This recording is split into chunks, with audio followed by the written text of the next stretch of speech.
Markets are pretty crazy at the moment. I think S&P's lost 4% today. Like, markets are just, we don't know what's going on at the moment. It's hard to kind of predict. Your head is going to be completely screwed up. It's going to be a mess. Stephen is a veteran in the markets with over 30 years of experience trading.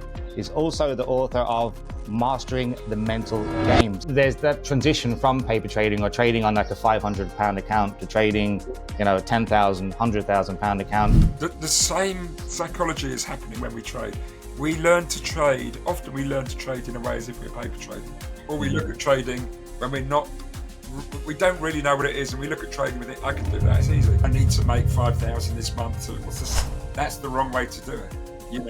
What's my sizing, what's my structuring, what's my risk? So to do that, I had to come up with certain mental games in life. You have no idea when it's coming along, but it will come along at some point. And you don't change or shift how you trade, or you stick to your strategy. I didn't have a winning trade till May of that year, and I was down close to 7 figures at the time. One was learn to love my losses, okay? Because if I didn't have those, I couldn't win. Whichever circle is the weakest one, that's going to be how that's going to be the mark you get for your trading. It's not just in them to be risk takers, it's in them to keep going in the face of failure and setbacks.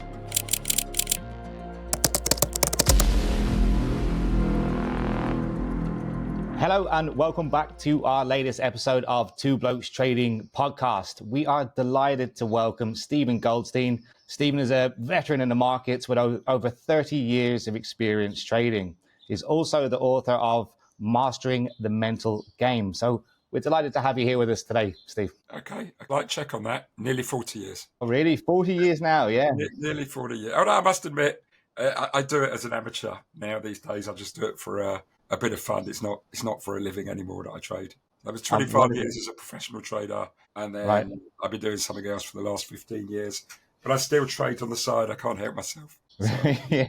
It's something that's just instilled in us. Tell me, what are you trading at the moment? I've had a few positions this year in euro dollar yen, S&P. That's it really. So the only one I got on is dollar yen at the moment. And tell me, markets are pretty crazy at the moment. I think S&P's lost 4% today. Like, markets are just, we don't know what's going on at the moment. It's hard to kind of predict. It's actually, yes, there's great moves and great volatility, but trying to create the correlations that were always there before, they seem to be everything's a mess at the moment, right? It is, but you've got a liquidity event happening, and when you've got a liquidity event happening, it's hard to always, the usual relationships start to break down. People are starting to de-risk, and I'm talking about the big guys de-risking, and then you got that happen along with some paradigm shifts in the big fundamental picture happening as well. So you're going to have real money being deleveraging as well. So you've got a kind of double whammy, and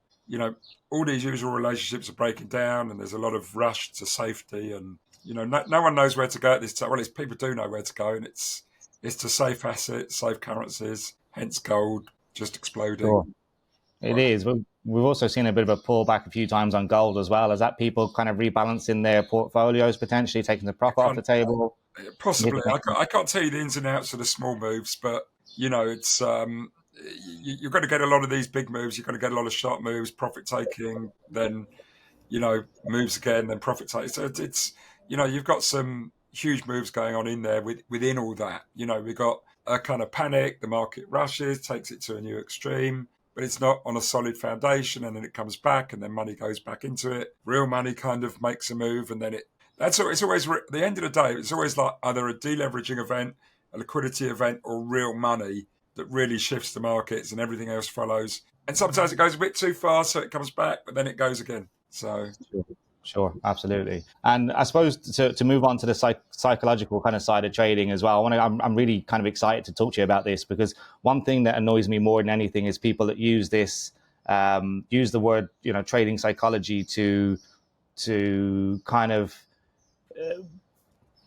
to push away the whole idea of it wasn't my fault, or so that's your problem, or and how we look at risk management and psychology as the two together, and how as a good trader you need to have both, but how people just loosely use the term. And to have someone with your experience who's read a book on it, obviously Mastering the Mental Game, tell me what that means, I suppose, first of all, and how psychology plays into a trader's day to day. Yeah, well, let me use an analogy which I talk about in the book, and it might sort of describe it. And I actually put a post on Twitter and LinkedIn about this just in the last 24 hours. Most people don't really understand, especially when they're new to this job, and perhaps till they've been into it a long time, just how mental this job is. So I use an analogy or a metaphor of, you know, when you were a kid, you probably at school or in your local park or your local street would walk along a beam, like a 4-inch beam, about the width of your hand, and it was maybe a foot or two off the ground. And we used to learn to cross that as a child. You probably remember doing that. Sure. I had something similar conversation yesterday with my son, but go on, carry on. Well, it's pretty easy to do. It's not that dangerous. You fall, you might have a few bruises, a few scratches. You dust yourself down, you pick up, and you go again. And pretty soon you can do it almost with your eyes shut, maybe a few tricks. And there's nothing that complex about it. Okay? The mechanics are there. Yeah. Okay. Now imagine someone says, well, I want you to do that, but now you're doing it at 200 feet in the air between two buildings. Okay? Yeah. The mechanics are exactly the same. Yeah. The balancing, the foot placement is exactly the same. What's different is you look down and you're like, your head's not going to be the same. Sure. Your head is going to be completely screwed up. It's going to be a mess. Yeah, I'm not doing that. No way. No. And you crawl along it maybe, and I need a harness and I need a safety net, and hopefully they'll work. And, we're not meant to be that. We're not meant to walk along. We don't exist at 200 feet in the air. We're not birds. We're not monkeys. We can't live in trees. That's not who we are. That's not how we've evolved. Okay. The same psychology is happening when we trade. We learn to trade. Often we learn to trade in a way as if we're paper trading, or we look at trading when we don't really know what it is, and we look at trading, we think, I can do that, it's easy. But when you're trading, it's like doing it at 200 feet, not 2 feet off the ground. When you're doing it properly, when you're doing it with real money, when you're doing it for a living. And we haven't learned to do that. We've learned to trade as if we're walking that beam 2 feet off the ground. So it's all there. The only difference between that, trading, paper trading, and doing it in serious size and putting serious money at risk is that gap there. You hear the same story, you hear golfers talk about it. The hardest course in the world is that 4-inch course between the left ear and the right one. It's exactly the same in trading. Okay, we're not wired to do that. Now, I could go on about it, but hopefully that metaphor, that gives you a sense of why the game is so mental. 100%. And it's, like I said, it was the same conversation I had with my son yesterday. It's funny you brought it up. There's that transition from paper trading or trading on like a £500 account to trading, £10,000, £100,000 account. And then there's that swing again to trading other people's money as well. Again, it's another psychological issue. You need padded walls for that because, when it's your own, and another thing is it's like trading with money that's loose money. It's your play money, it's your money on the side. If that's money that's paying the bills, and actually a question come up in our app as well from our community. One of the questions was, I want to transition into full-time trading, but knowing that I'm not going to have a full-time wage coming in, how do I mentally get over that? And that was a question for you. So just to sort of maybe explain to your clients who don't know me, I now do performance coaching. So I work with traders as a performance coach. I work with them in, large institutional firms, hedge funds, asset managers, investment banks, energy and commodity firms. I work with a lot of private traders as well. And before I start working with someone, I'll always have a call with them, and I'll always want to check the viability of who they are and what they're doing. And if they're trading to pay for food to be on the table, so look, it's not viable, I can't work with you. Okay. If on the other hand you want to learn to trade seriously and develop your trading, okay. I mean, first of all, there always has to be a viable process for me. They have to be trading with viable amounts of money, an amount of capital. I want them to have 2 to 3 years clear cash usually. But if they are doing that, they are looking to earn a living from doing it. I say, well, try and have another job. Try and have another source of income. If you've got, a lot of people that I meet can consult around their work. Okay. Some have built, like say in Leicester, they got somewhere else, they got another source of income. This is far more the case in the US, for example, because they have a different mentality over there and they don't have that kind of social welfare mentality. So a lot of traders, young traders I work with, developing traders, some of them have 2 or 3 jobs on the side. They'll work in the evenings, they'll drive cabs, they'll do something, that, it brings in pennies, but it brings in money. It takes a couple of hours a day. It keeps, like I said, it keeps the wolf away from the door. It keeps their partner or wife satisfied as well, because they don't know the idea, that they're your number one stakeholder. Yeah. Okay, so you've got to keep them 100%. happy. Other ones, I've got some to write newsletters. I said, look, start a newsletter service. If you've got experience and you've got expertise in some area, start a newsletter. Try and build it up. Try and build up subscribers. Some people start trading newsletters. Okay. Now that may not bring in a lot of money, but even if it brings in, eventually £1,000, $1,000 a month, right? That's keeping, that's helping. Pays a bill, exactly. But like some of the bill. yeah, some of the electricity bill. That's why it's much easier if you live at home with your parents still. You've got parents who are willing to fund you, or Sure. you've got some people, and this is genuinely true. Some people have got a wife who's got a really good income. The decision is, I'll stay at home and look after the house, and I'll trade from home. You go to work, and that's a great, they learn it, and part of the reason I say that is, if you're going to learn to trade at 200 feet, that's not happening in days or weeks or even months. That's learning for 6 years. Even moving from a retail trader and being successful as a retail trader, moving to a full-time trader, it's still a massive jump that people don't realize. At the end of the day, the biggest problem with that is, right, you understand it costs you, let's say, $5,000 a month. That's your income. That's what you need to support yourself, your family, your bills, and so on. As soon as you know that's £5,000, and let's say you have 50,000 or whatever it is in your account you're looking to start trading with, all of a sudden you know what percentages that you need to make every month. So therefore, everything is about that, making that percentage, and then you straight away become outcome focused. You 100% about the outcome, and you stop thinking about your process, and you start doing things like calculating. I've got a great setup here, but I need to make 5,000 this month. So what's this? That's the wrong way to do it. Yeah, absolutely. What's my sizing? What's my structuring? What's my risk management? Has to be based around the process and the system and the method, not the outcome. You talk about the outcome and the process, right?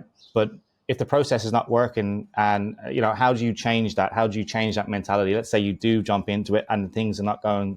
Like, is there mental ways to set up better, to change your approach? Is there other key kind of key things that people can change their way that they're thinking? Is there like any, let's say, give us a case study of maybe somebody that you've spoke to, that you've helped in the past, something that kind of was the light bulb moment for them to change their thinking? For me, it's about adopting the right philosophy. I can talk about myself, so everyone has that, when you go through periods where the market's not giving you money, your process isn't working, everyone's process will go through periods of feast and famine. Okay. Mm-hmm. If I was trading now professionally, I'd probably be going through a period of feast. Okay. Last year probably would have been a period of famine. I know what the markets are like, and I know what the conditions would be like where I make money. Okay. That whole period from 2010 to 2020, before we got volatility, would have been mostly famine for me, and that would have been really difficult. And I know a lot of people in hedge funds who gave up during that time, for example, who would have traded the same way as me. And it could be difficult. And, my style of trading was, mostly losing small and then occasionally big fat wins. And they came along randomly. They might come along in clusters. So I could go through a year with only 2 serious wins, even 1 serious win. And as long as that win was big enough, but then, of course, you have to stay on your process, you have to get enough risk on, and you have to run it. And some of them aren't going to work. Some of them are going to they're going really well, they're making a lot of money, and then they die on you, and you end up giving your money back. That would be my style. So to do that, I had to come up with certain mental games in my head, certain philosophies, I had to subscribe to certain attitudes about the market. One I used to call my London buses philosophy, okay? Because I don't know what the buses were like in Ireland growing up for you, but in London, it was dreadful, okay? Yeah. And, it all depended on what time the driver left the pub, and, things like that. Then forget the blueprint on the bus board, you'd wait for a bus and you'd sit there waiting hours, and you're like, oh God, this should be long, half an hour ago, and it's still not turned up. And then you're like, oh God, what do I do? I'll go to another bus stop on a different route. If I do, I might have missed one there, and then another one comes. And you used to have to play this mental game with buses when you were a kid.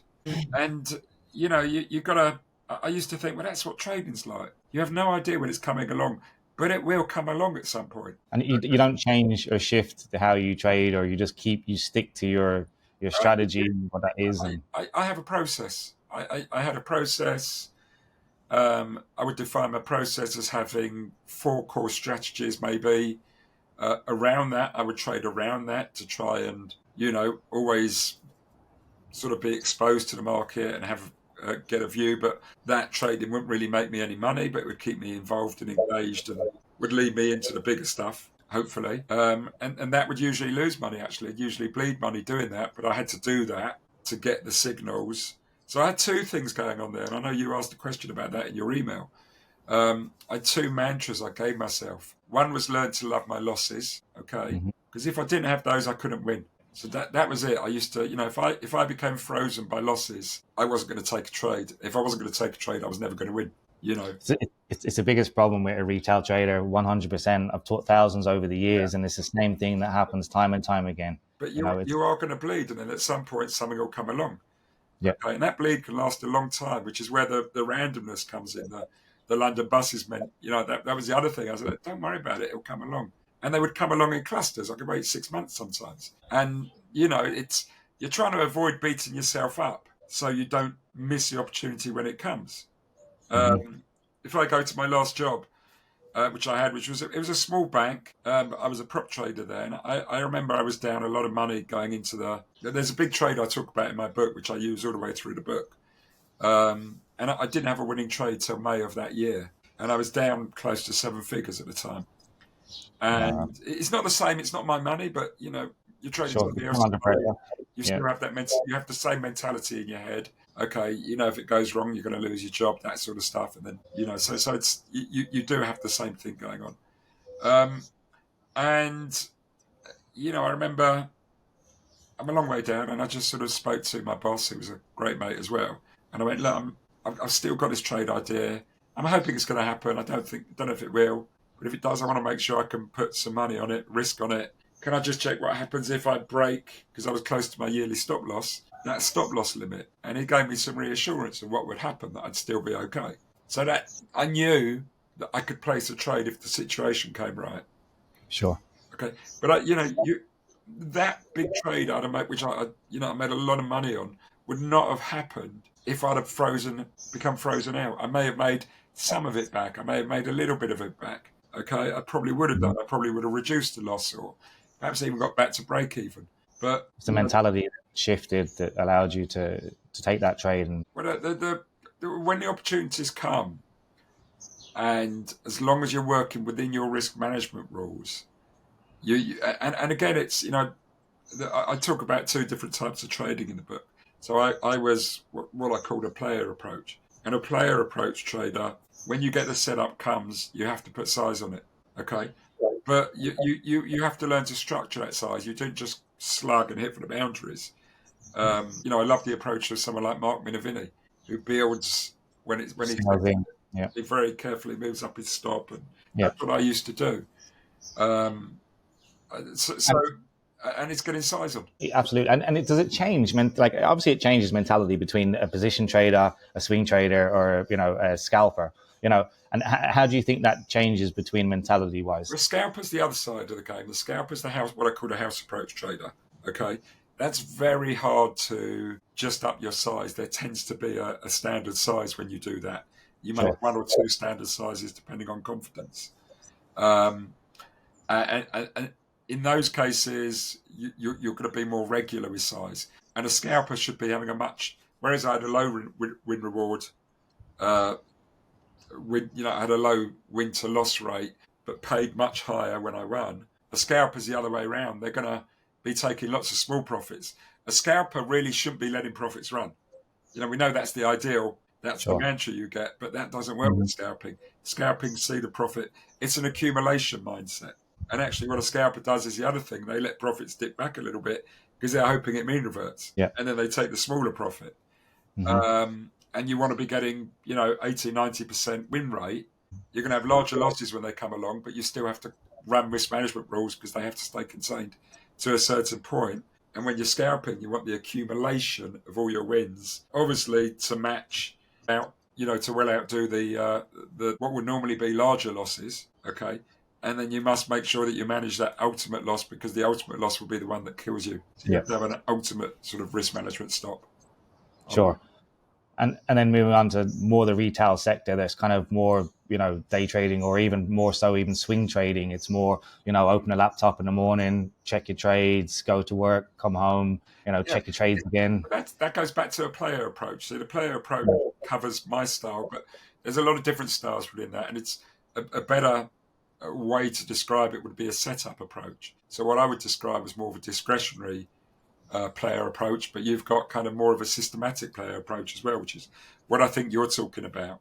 Sure. You've got a turtle type setup or something like that. Then you put it on and then you leave your stop and then you check it. And like for me personally, I like to close my trades at the end of the day if I can. Like I'll run a trade over if I have to, but for me, getting up and having a blank canvas to trade again is the way I like to trade. Right. It's just I have a new setup, fresh day, new targets for I'm looking for that day. Don't need to worry about what's running over from the day before, whether it's a winning or a losing trade.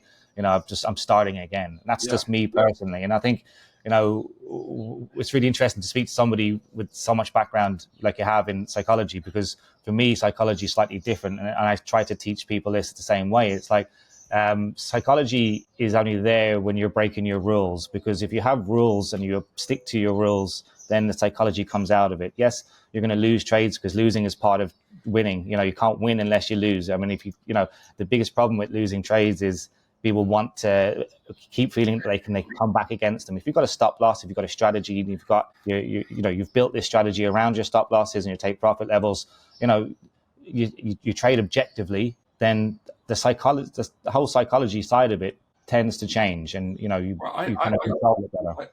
And this might sound odd to you, I don't like to talk about psychology because trading is psychology. Okay. Yeah.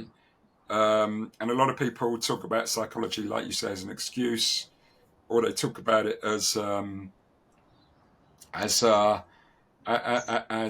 something that's academic but not applicable. Trading is applied psychology. Mm-hmm. I don't coach people on psychology. I coach them on performance. That's what I talk about. And psychology is part of performance. Yeah. Okay. It's you describe perfectly what you like to do. To me, that's psychology. You're aligning your personality, your psychology, your mentality, your lifestyle, your philosophy, all as one. Yeah. Okay. So I call that alignment. If you're trading unaligned to who you are and how you are, and how your resources are and how your lifestyle is, you're probably not going to win beyond luck. Yeah. Okay. Sure. I have my sleep trades. Okay. If I feel I can't sleep on that trade, I'll cut it out. On the other hand, I woke up in the middle of the night and went short dollar yen. I do the opposite sometimes. I added to it actually. Yeah. I don't know why. I just get a feeling. You go to bed sometimes, you get a feeling that something's going to happen in the middle of the night, and it's almost like it's going to happen. And we saw a huge move last night. Absolutely. Psychology is just what happens. It's us. It's how we are. Sure. Don't blame your psychology. It's not. Don't let somebody else tell you it was your psychology. For sure. Well, it's how you are. It's your mentality. It's your. It's how you turn up. It's. Where you watch, any sport, you'll see psychology on display all through the game. The head goes and then suddenly they start losing easy points or conceding goals or, making mistakes. And then suddenly the other team, which looked rubbish most of the season, are suddenly playing like geniuses and world beaters. Sure. And that's all psychology, but we don't talk about that. It's, it's... And you're not going to turn around and go, they lost because of their psychology. Do you think lifestyle plays a part in it in any way, in terms of how you live your lifestyle, and in terms of your let's say you get up in the morning, you have get up early, you might do things differently, you have a schedule, or do you think, not so much look, everyone has their own schedules. Like I'll get up in the morning, I'll go for a run, I'll try and have a cold bath early in the morning, because for me, like jumping into the plunge pool straight away, I feel like I'm ready for the day. If I don't have that, I feel sluggish. I feel, I don't feel like I'm switched on. I don't feel like I can process information as well. So these things for me are absolutely imperative. It's really important. And, in fact, I've worked with some incredible traders over the years, some of them mentioned in Market Wizards. I know the routines they go through. I know what they do to get in the right headspace, both before the day and after the day and during the day. Mm-hmm. Okay. Again, you look at sports people, how they prepare for something. You look at 100-meter runners on the start line at the Olympics. You look at their focus getting into shape. They've been getting ready for hours. The same with boxers before, getting into that right headspace. Sure. But as a trader, unlike doing that, once every few weeks or few months, you've got to do it every day. Sure. And throughout the day, your headspace is getting eroded. Your mental bandwidth is getting eroded. So sort of, getting to the end of the day and trying to restore that and rebalance and reset is so crucial. Trading is a total performance activity. Yeah. If you come to it in the wrong headspace, it's like turning up for 100 meters racing the wrong gear with the wrong shoes. If you turn up thinking that, you can't accept a losing day, or a losing week for that matter, at the end of the day, it's like you have to turn up accepting that this is the consequences of what you're doing. Once you mitigate the risk as much as you can turn up and you wake, you start again, you start over, you stick to the process. And just on that, like you coach retail traders and you also coach, hedge fund guys. Like, tell me what's the main difference and how you change your approach. First of all, I don't really change my approach. My approach is a little bit like it's my process. My process is coaching. Okay, I'm a performance coach. I'm trained in a particular philosophy of coaching. I apply that philosophy with everyone I work. I work with managers and leaders as well, not just traders. Ultimately, behind anything, I'm working on the person, not their trading. Okay, for me, there's three ego. Is it all these things playing? No. There's three interconnected circles for me. Think of them like circle 1, circle 2, circle 3, and they all overlap. Okay, the first circle is their markets circle, their market knowledge, their market understanding, their analysis. Okay, we'll call it the academic part of the trade that helps identify opportunities, ideas, systems, whatever. Okay, that's where you find value in the market. That's your observation of the price action as well. All those things, it might be the fundamental analysis, technical analysis, whatever is going on, or the system. Then there's a second part. This is the risk circle. Now, this is where most people... So that part is walking the plank. Sure, yeah, okay? That's practicing, That part is where you're actually walking it at 200 feet. The taking the risk, the managing the risk, the being optimal in that. Okay, all right? That is the part that people are a lot poorer at. Yeah. Okay, but then there's a third part, okay? And it's this part here that connects with both of them. Who is doing that? Who is doing the analysis? Who is running the risk? It's you, okay? Taking responsibility. I work on the person. I work on who they are, and I work on their risk process, that second circle, because that is usually something they've never really worked on to a high level. So let's just imagine that we gave them marks out of 10. Most people are around about 8, 9 out of 10 on that first circle. Usually 3 or 4 out of 10 on the second circle. Usually 1 out of 2 out of 10 on that self circle. They don't do any work on that at all. Okay, and good trading is the intersection of all three. You're doing all three at the same time, and whichever circle is the weakest one, that's going to be how that's going to be the mark you get for your trading. So you could be 9 out of 10 on analysis, 2 out of 10 for self. Okay, your trading is going to be 2 out of 10, and you'll sit there going, "Man, my analysis is 9 out of 10. I should be making a lot more money." No, because you haven't worked on yourself and you haven't worked on your risk process. So I work on the person and their risk process. I don't work on the approach they take, the approach they use. It has to be viable, but I can't be the judge of that. So personality trait like you're trying to change their traits as well and help them Who to they change their are. traits? Who they are is who they are. I'm trying to help them understand who they are better, make them more aware of who they are, make them more aware of how their behaviors are affecting them. So if I go back to my own trading, I had a coach 25 years ago. Okay. By then I'd been trading for 13 years. I was a senior trader at a major investment bank in London. I was in a hole at the time. I wasn't working well.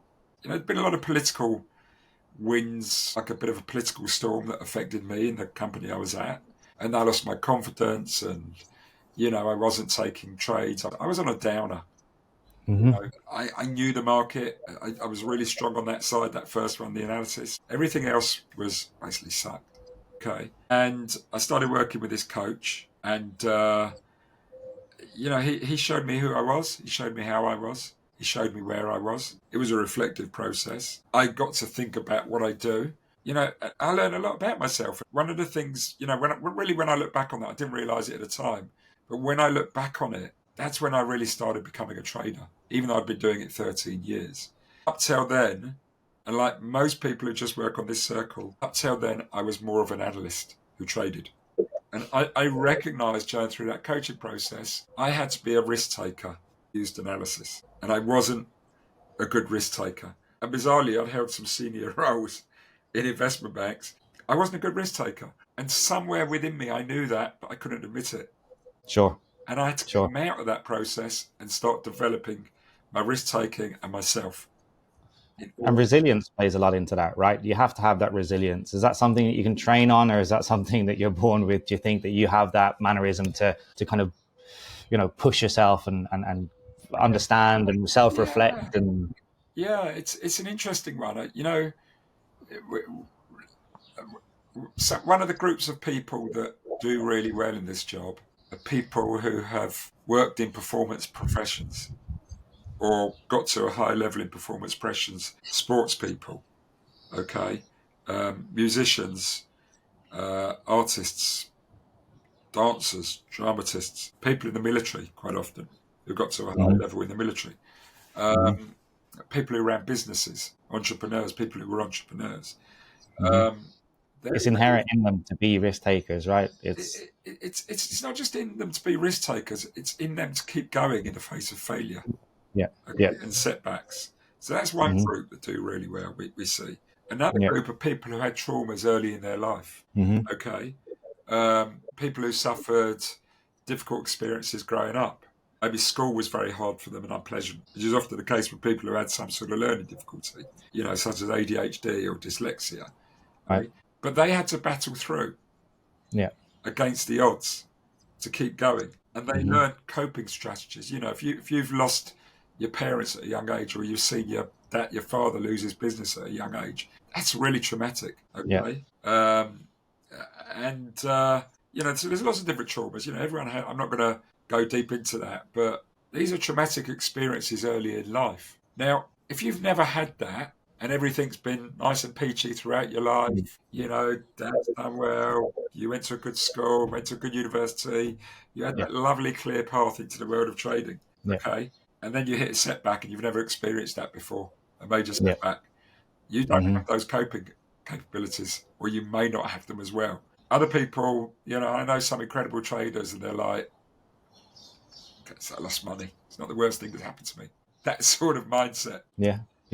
But it's really well explained, and I absolutely 100% agree with what you've said, and you say it really well, because for me, I suppose, looking at all the traders that have come through that I've helped through the times, and I always find the people that really kind of are able to pursue and actually get to the higher levels, and then people that have just that slight mental edge, and you can't be weak. You can't allow you can't allow a bad trade to change your mindset, change your mood. You'll bring that home with you, all these other things. You just have to have that resilience. You have to have that inner strength, and you have to just accept that sometimes things aren't going to go right all the time. And it's that acceptance. So in my book, you can see it just behind my head there.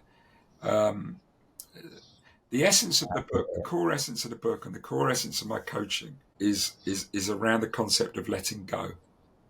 Okay. It's around the concept of letting go of your ego, of letting go of your attachments to yourself, your belief in yourself as some sort of, brilliant thing, and flipping it and accepting your vulnerabilities and your fallibilities and your flaws. Okay. Mm-hmm. Because to me, that's the beginning of courage. Okay. And trading takes courage. Resilience is courage. Okay. And that all those things together are what create a mentality that builds success, that enables you to cope, Sure. that enables you to stick to your process rather than get dragged off into your ego. Okay, that Sure. keeps you on focus and on path. And that's the core essence of the book. And I've got models and frameworks in there that I use in my work. And what inspired you to go ahead and actually write the book? Do you know, if I go, it's an interesting one, this one, but I was approached by a publisher about 7-8 years ago. They published, I don't know if you're familiar with Steve Ward, his book, High Performance Trading. No. Steve Ward's an excellent, trader performance coach, and he'd written this book. He wasn't a former trader; he was a former a performance psychologist in sport. He started to work with a lot of traders, and he wrote a book, and it became really successful for them. So they sought me out. They thought maybe we'll get another performance coach to write a book, and they reached out to me about 8-9 years ago, and I said, look, I'm not sure if I've got a book on me. I've got something there, but I'm not sure what it is. Let me think about it. And it took me about 4 or 5 years to come up with a concept. It was during COVID. I was sitting there with a lot of time on my hands, and I started penning some ideas down. And then I look back on them, and it was all my experiences as a trader and as a coach, which came together. I always remember when I first started this job, which was the mid-1980s, and I just remember going, where do I learn this job from? Everyone around me was about the same age. No one was experienced. Trading had only really started then, the modern version of trading in the early to mid-80s. There wasn't anything that I could find. And I was looking for everywhere for books, and I'd find books that there were a lot of books on financial products, financial markets. There was, we had Market Wizards, which is, to me, is still the best book on trading yet. Yeah. That was autobiographical or mini biographies. There was Reminiscences, which is a biographical book, and that was great as well. But there was nothing like a kind of guidebook of how to be a trader, how to think like a trader, how to navigate the trading journey. And I was like, I was frustrated. I thought, I can find a book which is how to price an option or how to bootstrap a bond or, portfolio management, how to manage the optimal portfolio, all this stuff. But there was nothing of how to do this job. And I always remember, it's paradoxical because I also say that you can't learn to trade from a book. You have to do it. But you want something that you can refer to as you're doing it. Sure. It's an experiential thing. It's like swimming. You can't read a book and then go, I've learned how to swim, and then jump in the water because you drown. You have to go in there and learn swimming as you're in there and try and keep your head above water. Okay. Absolutely. All right. But so I kind of missed that. I always thought there was nothing really there. So this was kind of my attempt to start trying to fix that. Fair play. And guys, if you haven't bought this book already, make sure to go to The Mental Game of Trading and get that book. It's an absolutely fantastic book. And look, thank you so much for coming on today as well. I really appreciate it, Stephen. And I'd love to get you back in the future again. Happy to. Always. Thank you so much. I really, really genuinely appreciate it. And guys, if anyone heard any birds singing in the background, I do apologize. I'm sitting on my balcony over in Marbella, so I'm not in a bird shop. Thanks again, Stephen. It's been an absolute pleasure. Thank you. Thanks again, Stephen. It's been an absolute pleasure. Thank you.